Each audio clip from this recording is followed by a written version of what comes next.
Mumbra police station में जो हमारे सीनियर हरी दादा आए हुए हैं, हम तहे दिल से उनका इस्तकबाल करते हैं।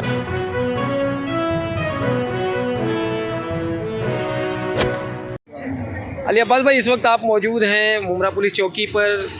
यहाँ तक ये देखा गया है कि आज जो नए सीनियर पीआई की नियुक्ति हुई है दादा हरी चौरे साहब की, आज आप लोगों ने उनसे मुलाकात की। किस तरह का माहौल रहा, कैसा रवैया रहा सीनियर का आप लोगों के साथ मिलने का, क्या कहना चाहेंगे?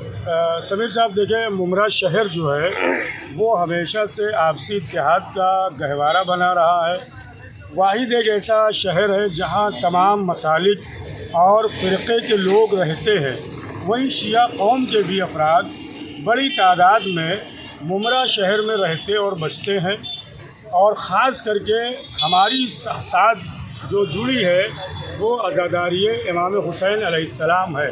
इस कोविड के बावजूद भी इस मुमरा पुलिस स्टेशन के तमाम ऑफिसरान ने मुकम्मल तौर पर शिया कौम के जो जुलूस निकलते थे, यानी मुकम्मल तौर पर हमारी मदद की है।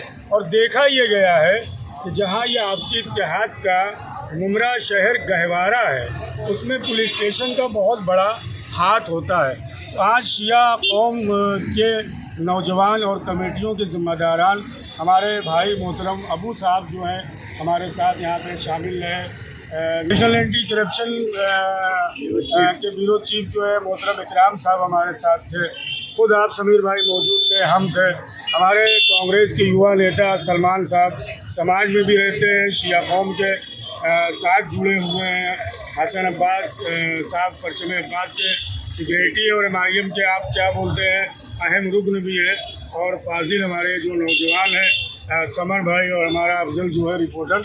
मकसद ये था, जाफ़र रिपोर्टर हमारा जो है, आज शिया कौम की तरफ से, उनकी तंजीमों की जानिब से मुमरा पुलिस स्टेशन में जो हमारे सीनियर हरी दादा आए हुए हैं, हम तहे दिल से उनका इस्तकबाल करते हैं, स्वागत करते हैं और उम्मीद करते हैं कि जिस तरह हमेशा मुमरा शहर में अमन शांति लोगों के दरमियान पाई जाती है, इनकी मौजूदगी में भी हमें वो मुमरा शहर में नज़र आएगी। और हमारे कौम के जो मसाइल होंगे इंशाअल्लाह हमें उम्मीद है कि जिस तरह से इससे पहले सीनियर्स हमेशा शिया कौम पर तवज्जो देते थे, आप भी देंगे।